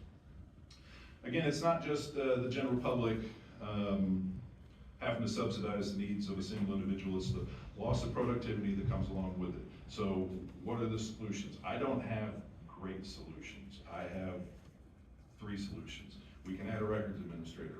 Records administrator would have access to all of our emails, would be able to, for one cost, would be able to go through all of our records and address not just the open records request, but the barrage of emails over the last decade asking the variety of questions that get asked of staff. Another option would be that we could charge for staff time for all submitted requests. That's part of the problem that we have, is that because we believe in transparency, because most people that come in and make requests are just asking for one request, and we want people to trust government and have these things, we normally don't charge. This individual, I'm not sure if they've ever paid. I don't know that we've ever charged this individual, even though many of these requests take a lot of time, because we can't charge one person and not another one. The problem is that if we charge this individual because it's 25-minute request, 60-minute request, 30-minute request, 25-minute request, and it equals hours, we don't believe that it's right to not charge someone. We can't just charge one individual and not everybody else that does. But that means now that the people that come in and aren't abusing the intent and the spirit of the statute, they're gonna have to pay, because the taxpayers are subsidizing all of these requests. So that would be your second option. Third option is do nothing. We can just stand by, we can wait, we can watch. We can acknowledge a decrease in service levels for our residents. We have talked internally about what can we do to free up more time to address these records requests. Should we stop doing business license? Should we stop doing pet license? What are the things that we can take off the clerk's plate so that we can address all of these requests? None of the options are great. So I'm not asking for a decision to be made tonight. I think we can bring this back after everybody's had some time to think about it, and we can see if there's other options that become apparent. I'm certainly open to other options. I've reached out to other managers, and this is not anything that anyone is dealing with. No one has just a records custodian or freedom of information officer. People are able to manage this within the normal flow of business. That unfortunately is becoming more and more difficult as the days go by. So I'm certainly receptive to council direction, but as part of the budget process and as the city administrator, it's my job to come to you and tell you when service levels are or are going to be impacted because of changes in demand. That is where we are. That's why I'm standing in front of you right now. I certainly, again, would be open if there are other suggestions. I don't have them. These are the three as I see them. I'm happy to answer any questions. Question. What does the KORA, what's the state statutes say about charging individuals for research? So what we can do is we can charge the amount of the least expensive person that can complete the job. Best way to explain it? Yeah, so there was an amendment to the Open Records Act request, which just became effective July 1 of this year. And basically it says we have to, when we're gathering records, we have to use, we get to charge the actual staff time for fulfillment of the records request of the least expensive, capable staff member who can fulfill the request. So, you know, that's at $25, we're probably, that's probably a pretty good ballpark. You know, Chris is right. I mean, if you need involvement of higher level people, then in theory you could, under the statutory scheme, establish varying fees for varying types of individuals who are necessary to fulfill the request, but then potentially you're opening yourself up to, well, did you really need a department head to work on this versus someone, an intern, because of the statutory changes which became effective this year. Would that also mean having some junior level employees reading through department heads' emails that may contain pertinent search terms? And going through our file cabinets. And If we just dig out files a lot of times, right? The lowest wage employee capable of. Right, so. Or HR, there's a lot of HR requests, and we'd have to have somebody potentially going through that too. I mean, when you look at the Open Records Act 45221, Chris is right, the general rule is openness of records. However, there are 40 plus exemptions of records that aren't open.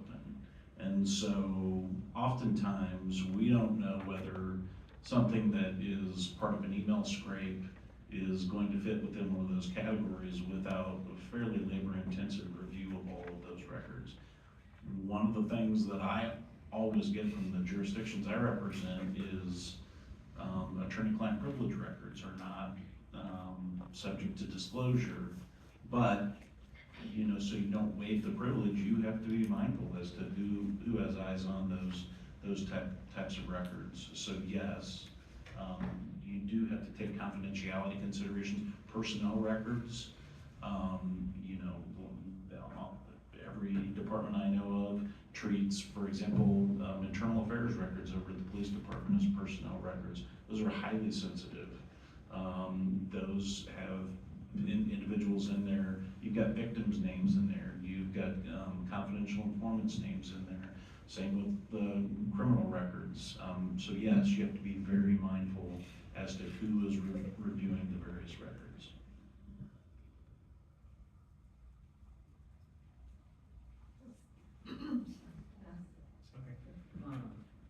So regarding that open records request form, I did a little perusing of a couple of different Kansas state government websites, and they all provide a form to standardize requests and make things easier for their records custodian. And then they also specify that the requester would have to pay for staff time more than a minimal amount. So there's that possible, beyond, X dollars.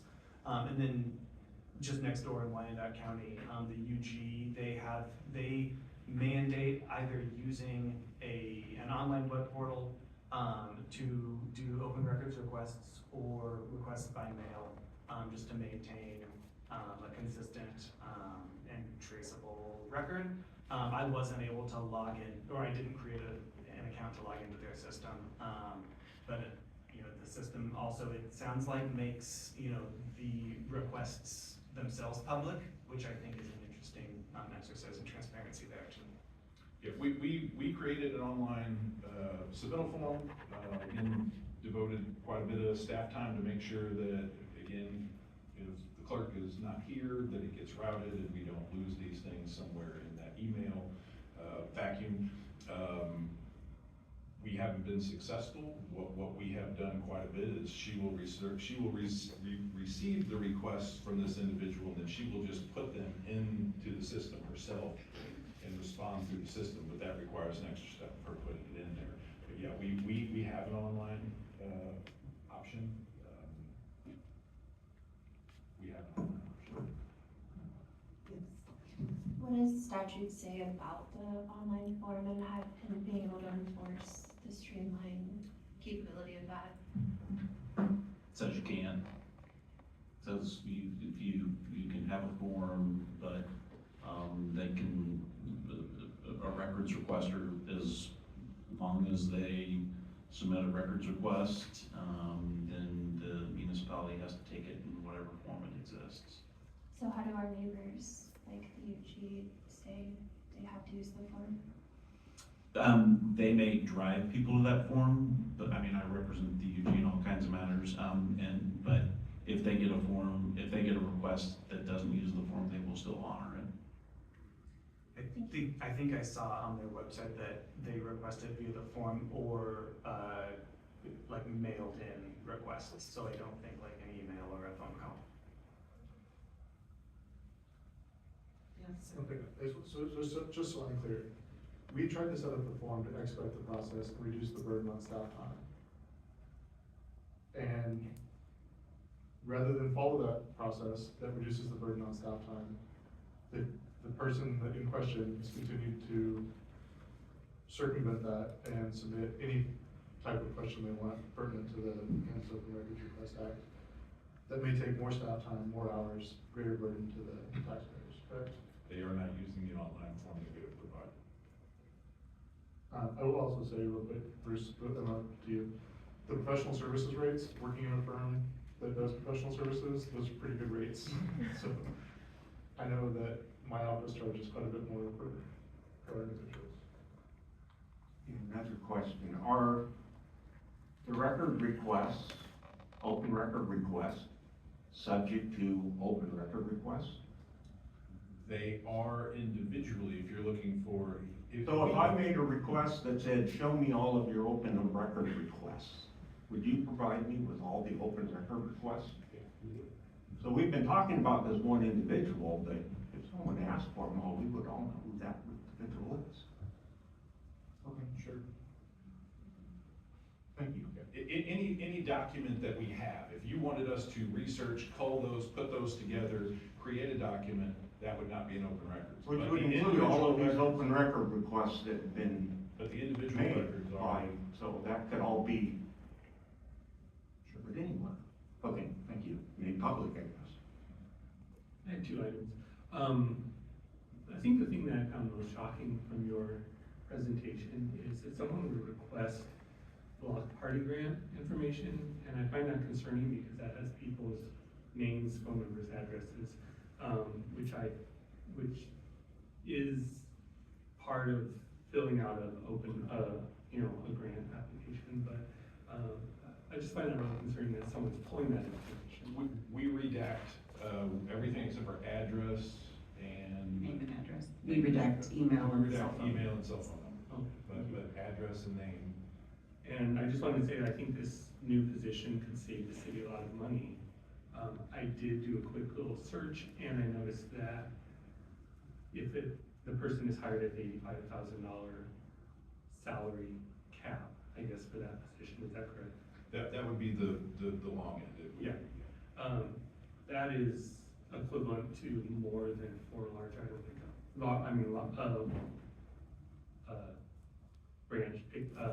Limb pickups, thank you. That's 4 limb pickup costs. So that's 2 years worth of. Yeah. But the average cost for a limb item pickup is between $20,000 and $25,000. Yes. I know you mentioned it earlier, talking about reading the tea leaves, and we're only through, or I guess your dates, your 6.5 months. Yeah, 6.5 months, and we've already far exceeded 2022 and subsequent years, really. And, if this trend continues for years to come, while today and yesterday we can probably absorb it, but, this trend is gonna start taking a lot of staff time if it keeps up at the same rates that it is. And I do get the need for taking that burden on. It's a burden on the staff, and it's eating into the services that we can provide. It may be small now, or small yesterday, but if it continues to grow like it is, it's going to reduce the services that we provide. Or it's gonna increase the time and budget. Like, we're gonna have to increase budget, which may mean raising taxes. Or maybe mean cutting services at a larger scale somewhere else. Maybe we have to cut $80,000 in grants in order to keep our current level of expenditures the same. So, I don't know if I have a solution either. But I just wanted to say that, looking at the growth trends, it's gonna be a problem, and what impact it has now is only gonna get worse. That's staff's concern.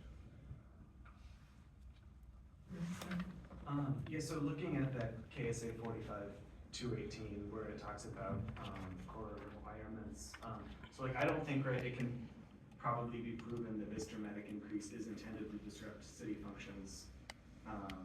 But if the increase in public records request is causing an unreasonable burden on staff, then I don't think number 3 of your options at least is feasible in the long term. But would it be possible to potentially do some combination of 1 and 2? Hire this records administrator, and then for some amount of open records requests, that would still the requester would pay to help defray some of that cost. So then, as we were saying, that $85,000 of total compensation package could be defrayed some. That is an option. Another option would be we could just increase the charge for staff time. The issue is that, I think I had it back there in one of those slides, only 16% of our employees make less than $25 an hour. So those are going to be entry-level employees. The information that is being requested, in almost all open records requests, is coming from the higher quartiles of the staff. Right, so the $25 is just not offsetting the cost of individual requests. And it doesn't have to, if I'm being completely honest, it does not have to. But generally, if we've got an individual that wants increased level of services, there is some sort of mechanism in place that those things can be offset. But it doesn't have to be that way. But this is, again, I'm reading the tea leaves. I'm trying to look 18 months in advance and say, at the current trend, this will be an issue. It's already a minor issue, but it is not getting any better. I want to add that years ago, we had someone on council who was abusing the request for all kinds of paper, and we were very paper focused because, I've been around for a while. And we worked very hard, put together a policy. It's not, you can't just move it over to this situation. Put together a policy that said, if what you're requesting isn't legitimately for your job, you are gonna have to pay for it. I hope that there's some way we can say, if this is not, we've got to get to a point of saying this is not a reasonable request. We can't just impose on staff over and over again to fill every request. And at some point, when you're asking for the same information you've already gotten, that is really not a reasonable request. I certainly don't know that we can make those type of determinations on what is subject to, what we can do is the mechanism we have is charge. Right, again, all of these requests and based on the head nod, I don't think we've charged for any of it. The issue is that we will be charging everyone now. There are a lot of people that say, I'm coming in and I'm buying this house, I would like to know anything that you have on permits on this house. That might take us a couple hours because we're digging into file folders. We don't normally charge for that because we want to be transparent, we want to be open, but we also know that this individual probably is not coming back with 4 more requests this week. And I think there's a way that we can say, here's a request, you know, first 2 hours are free or something like that, you know, because most of them you're gonna do in a short amount of time. But a way that we can deal with these global ones, you know, that take multiple hours. I think we can have some sort of scale of the first hours at $25 and we certainly can try to say, as the city attorney said, some sort of fee structure where we say, okay, if it's this type of request.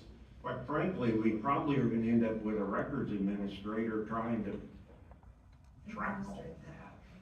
Well, that's why we need, at the current trend, we would need someone that could dedicate themselves to that effort, because the clerk has other duties. Can I make a comment? So typically, if the request takes less than 30 minutes, if the record's readily available, we provide that, and we don't charge. 30 minutes is a reasonable amount of time. Anything above 30, then we start with the $25. So we already kind of do that in practice. It's not written anywhere, but that is our practice. Again, building permit information on a home, we have a lot of that stuff electronically. We're gonna retrieve it, provide it within less than 30 minutes, and we don't charge. So that's kind of our rule of thumb. So I just want to clarify back to the root of what we're looking at is that one resident is taking up so much of our staff time that they are less productive, and we have to increase our budget, our tax dollars. You're suggesting we increase our budget and community tax dollars to deal with this one problem, while department heads and everything would still have to oblige the requests and go through all of their stuff. So it doesn't make sense, I don't know, it doesn't make sense that it's, I don't have the solution, but that we are having to collect more from the community in tax dollars for what could, I mean, I saw a message in there that I didn't like the threatening tone of it, you know. I don't think that's fair to our staff. It's not fair to our residents who are paying taxes. Well, I would agree with that completely. I would also agree, and more, I guess, selfishly for me, is I'm trying to protect my staff. You know, I have staff that, as I use the word, this is Chris's word, just as a person on the outside looking in, it's harassment. When someone doesn't get what they want and they do an open records request of your oath of office, and then they follow that up with an open records request of your resume, and then they do an open records request of your salary, and I mean, these I don't know what we call those. We'll just call them open-ended requests. We'll call them curiosities. We'll call them whatever we want. But, you know, I have staff members that are, you know, that are not being treated fairly by. That are feeling harassed. We are. Lack of a better way to put it than that, yes, correct. Well, but and in all fairness, we are bound by the law. Right, yes. The First Amendment will always win, right? But we up here have been been elected and chosen to put our lives out in the public by being candidates. The staff is doing their jobs. And that's a clear line to me. But First Amendment always wins.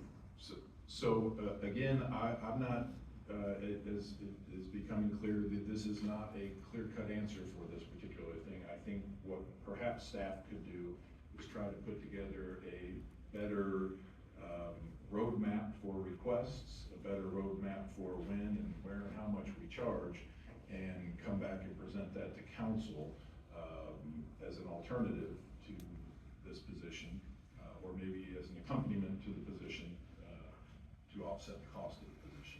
But again, I don't think we need, we're not looking for an answer tonight because we've struggled with this for years, to be quite honest with you, and have not found an answer. So we wouldn't expect you to find it tonight.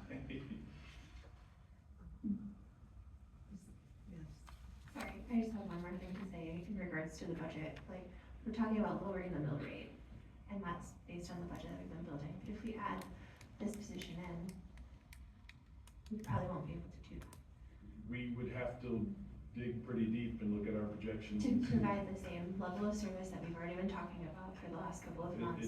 This is not built into the budget that has a decrease. The CIP that we're already promising people, stormwater projects that we're already promising residents to do this.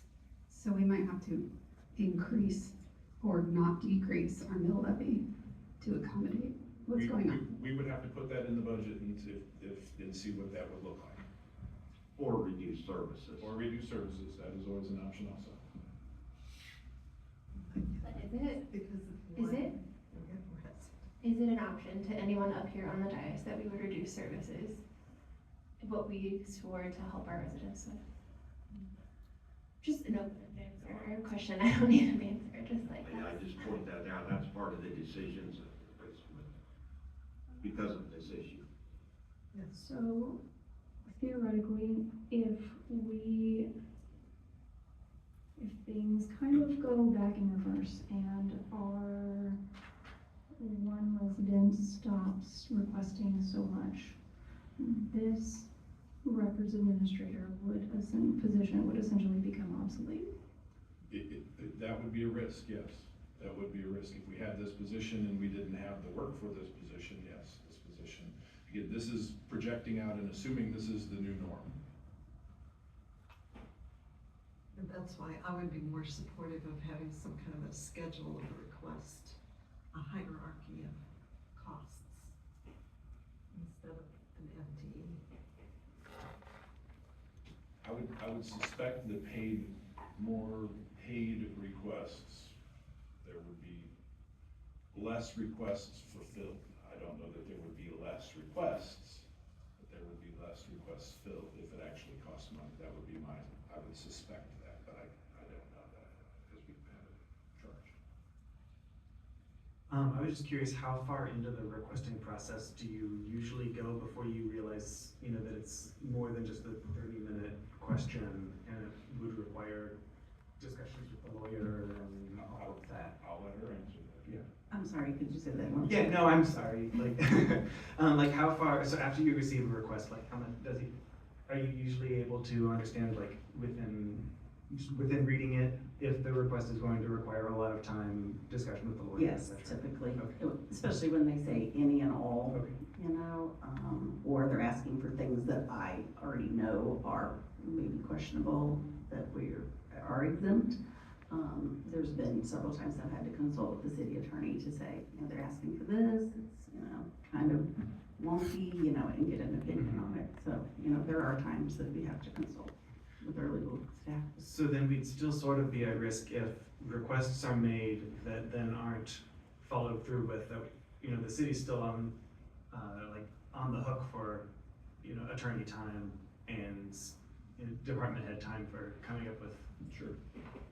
But again, part of that is what we're here for, right? Exactly. This is not that this should pay for itself. This is there an individual or a need that's driving us in a direction to where it's not sustained, right? I mean, it's not a, hey, I have we believe in transparency, all of us. We have no problem going, hey, if I have it, you can have it. You know, there's a lot of things that we get requested from the Corps, and I'm like, hey, if you can get it from the Corps, I'd like to see it, because I don't have it either. But those requests, again, because we're not sure if they exist, those things require the city engineer to be involved. They require community development. You know, so you have employees that make more than $25 an hour that we're still not charging for, that are spending time going through folders and files, and you know, or we've got IT back there doing searches because we want to make sure that this request is fully vetted through all of our email systems. Those things all take time. It's not that we're not here to serve, it's just when we look and we see, hey, if there's one individual who is impacting our ability to provide equal or level services with the other 11,199 residents, that we have to look and say, is there something wrong here or something that we need to adjust?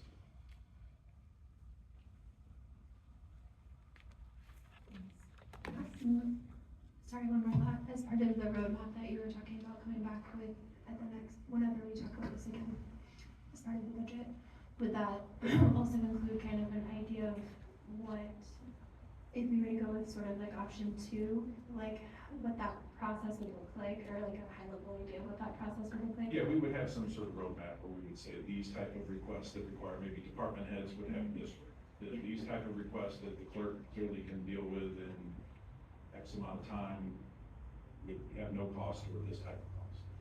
You know, any and all type requests, which means we have to have any and all email lists scoured, and we have to go through your emails and asking for text messages, and we have to go through people's phone. I mean, you know, it's the law, right? And we're happy to comply.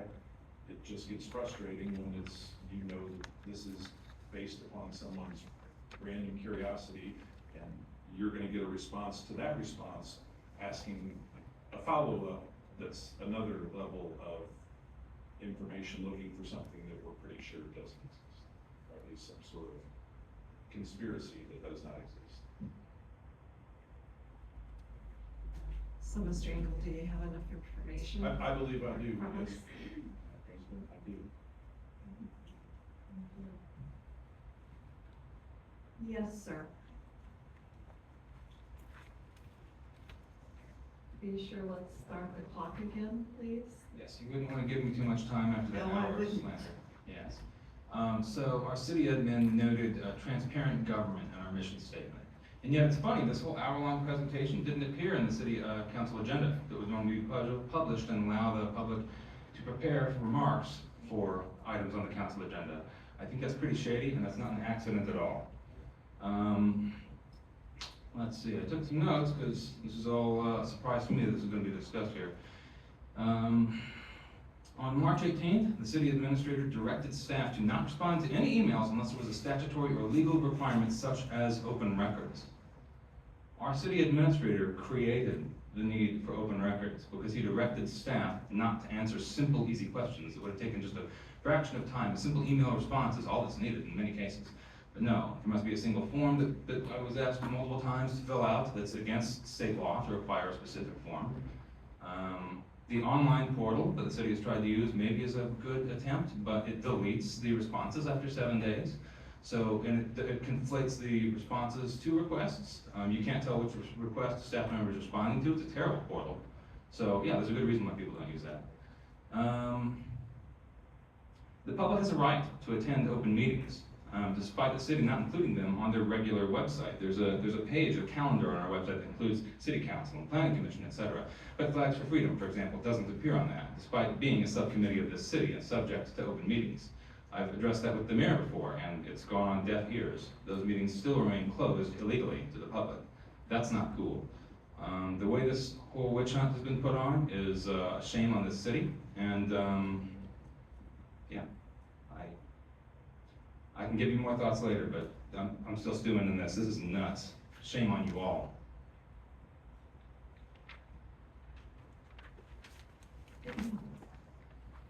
Okay, let's move on to our next item, which is a community development update, Mr. Dyer.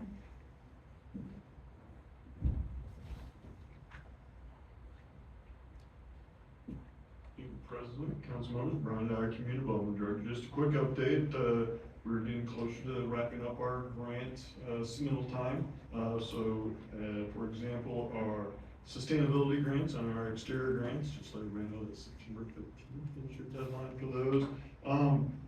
The exterior grants done quite well this year. We've had about 50 applicants, got about 9,000 left of unallocated funds left. So if someone has a project they'd like to do, please keep that in. And then sustainability, even with the extremely hot weather, doesn't seem to have as many HVAC applicants as we've had in the past. So we've had about 14 applicants that have, we still have plenty of funds left in that program.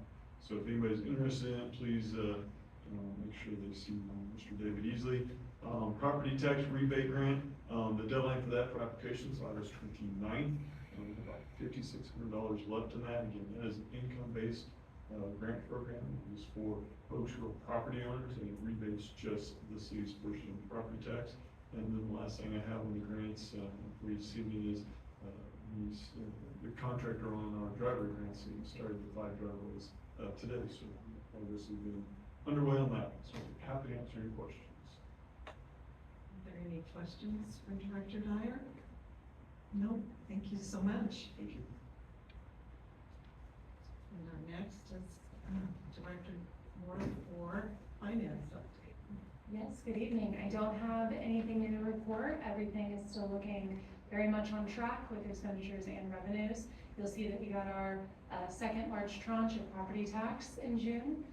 We expect to have, typically we see in about August, September, one more small tranche come in, but that is going to get us through essentially most of the year as far as property tax goes. But everything else is monthly or quarterly, so we're still looking great. Could you tell me what word you were using? Sorry, tranche. It came about a lot with finance when we started doing ARPA money, but it's essentially just the delivery of expected monies. So is it an acronym or just a noun? No, just a noun. Okay.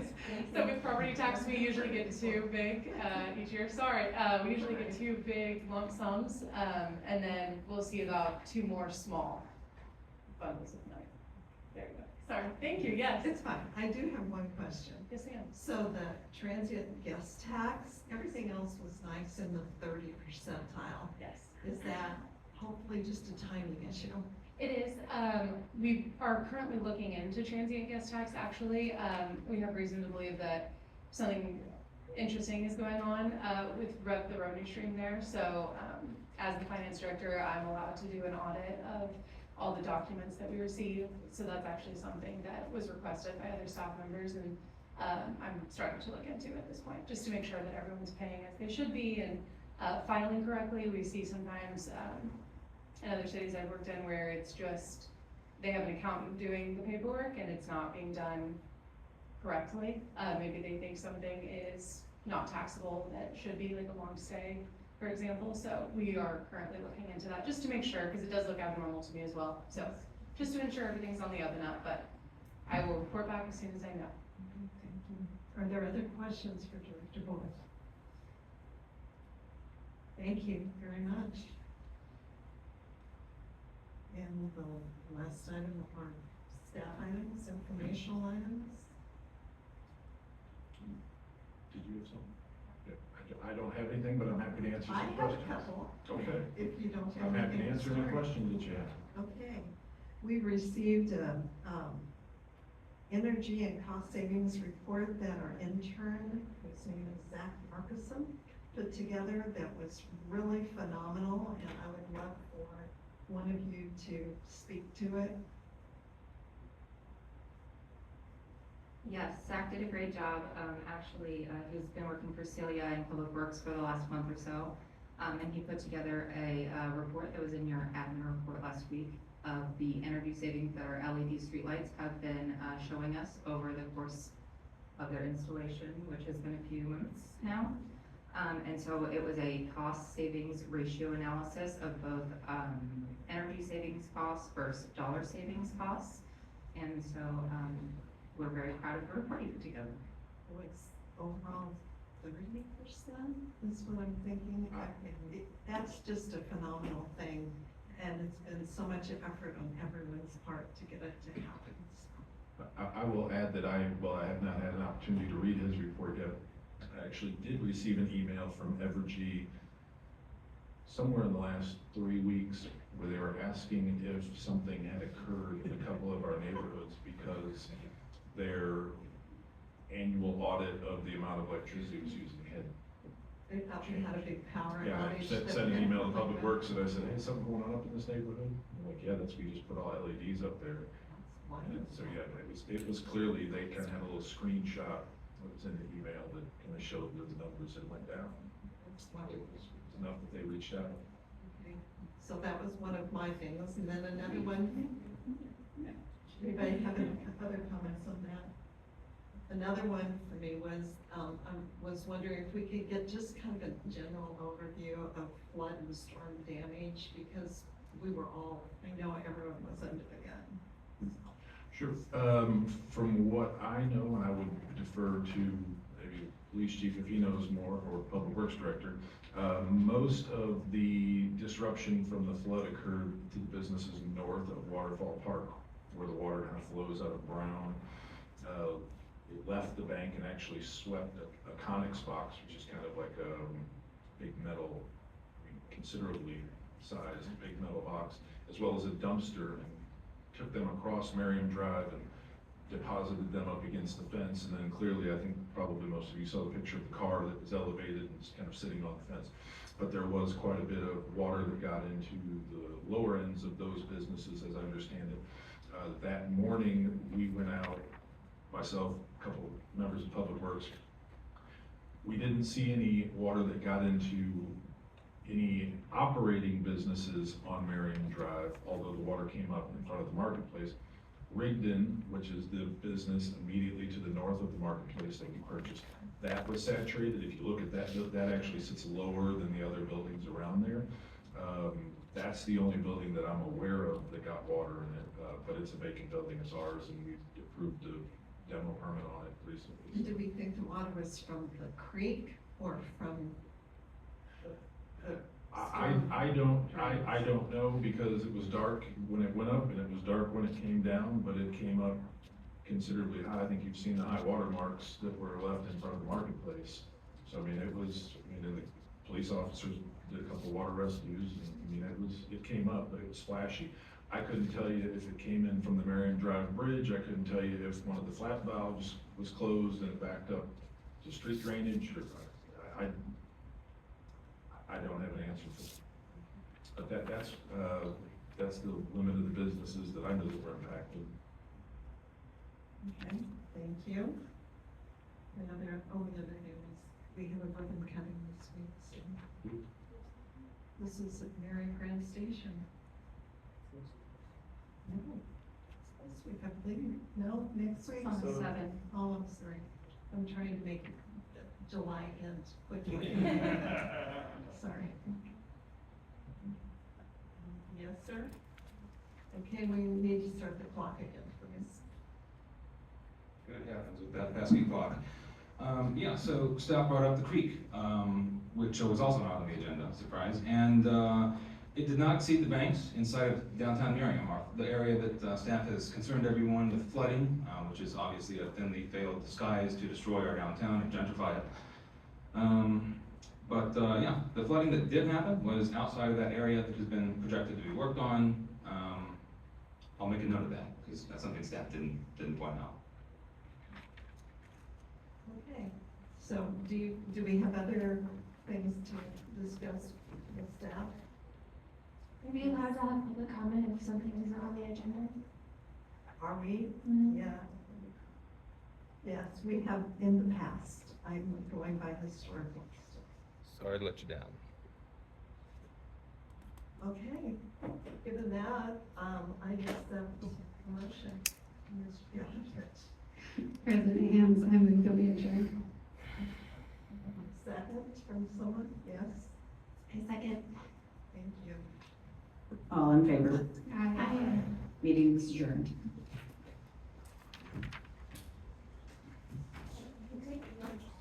If you do not want to see the copy, then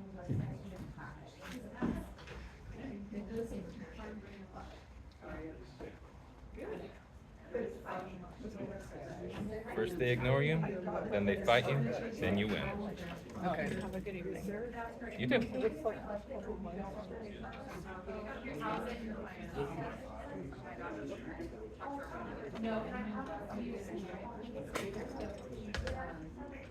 You showed up to a fun one.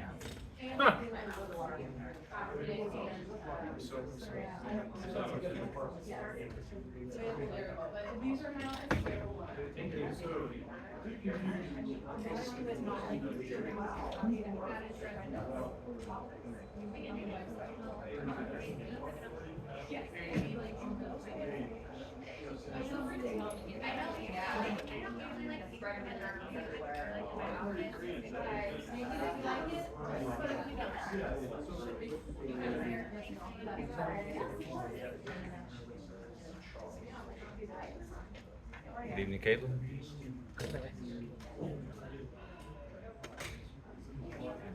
Do you want a copy? I would love a copy, thank you. I know it's in the pocket, but I've just got in a case. little archive of Merriam, Yeah. Cox Merriam books. I always have everything in my office too, but you know. Yeah. Thought I had asked. Thank you.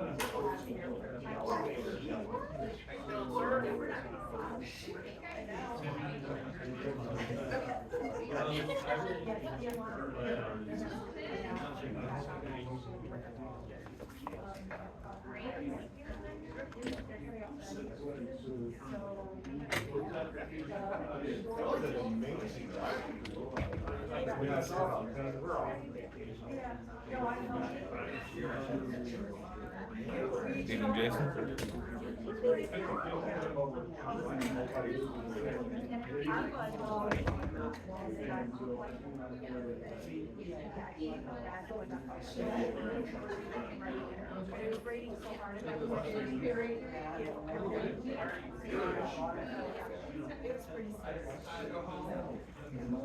But yeah, we'll have a full, we'll know, and we know what's, it is something. It's just gonna be. But considering it could have been worse, considering they're Really long.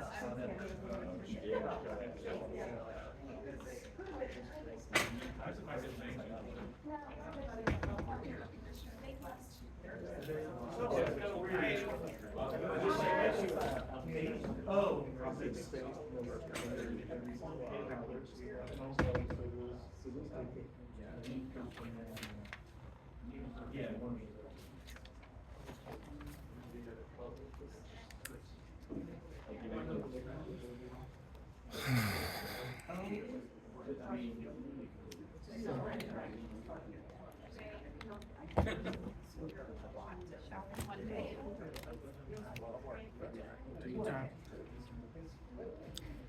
Have a nice night. Ms. Hands, your name tag says council member, and your name tag up there said council member, not Madam President, not Your Majesty. Fine, but you call me Chris. Right, because your name tag was obviously not applicable, so maybe I am update it with a not piece of talking tape. to you. All right, thank you.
No, I know about it.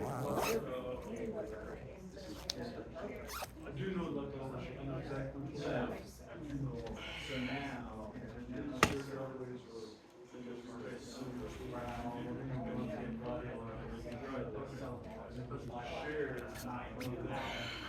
Don't tell them you can't have a contract with somebody else. Right?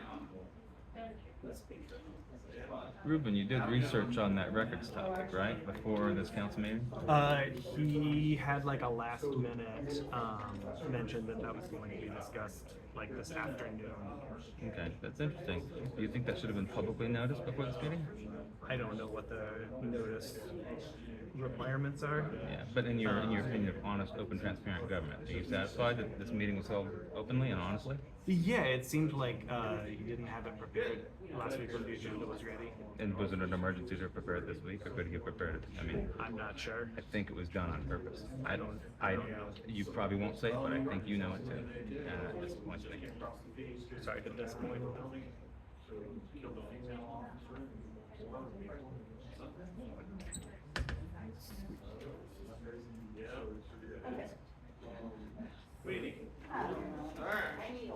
Howdy. Have a nice evening. I saw 3 pictures. I looked at it. They went to an disturbance, a physical disturbance. It's kind of hard to solve your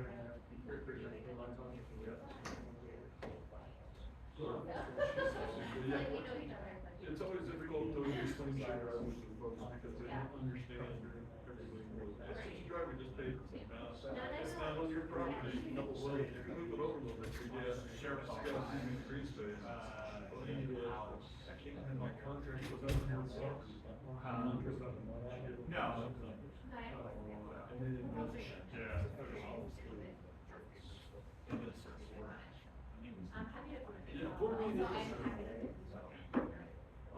For me, an email trail, you see where it's at.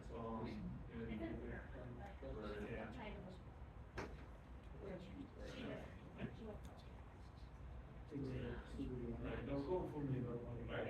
Right, good to.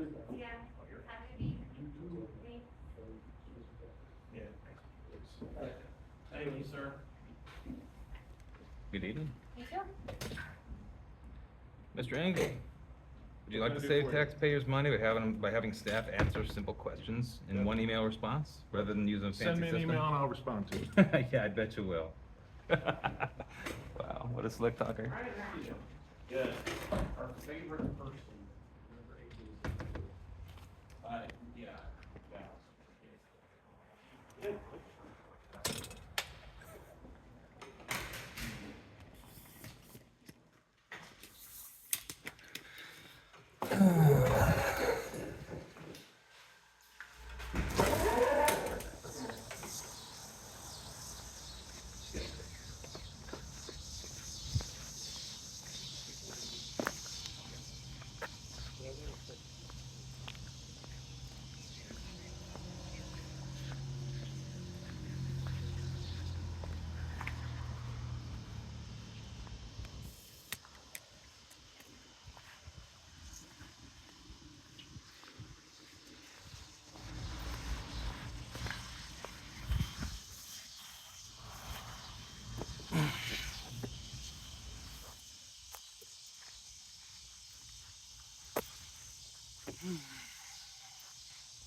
Have fun this evening.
And of interest, here is the hostile email from Chris Engel directing staff not to answer questions unless there was an open records request.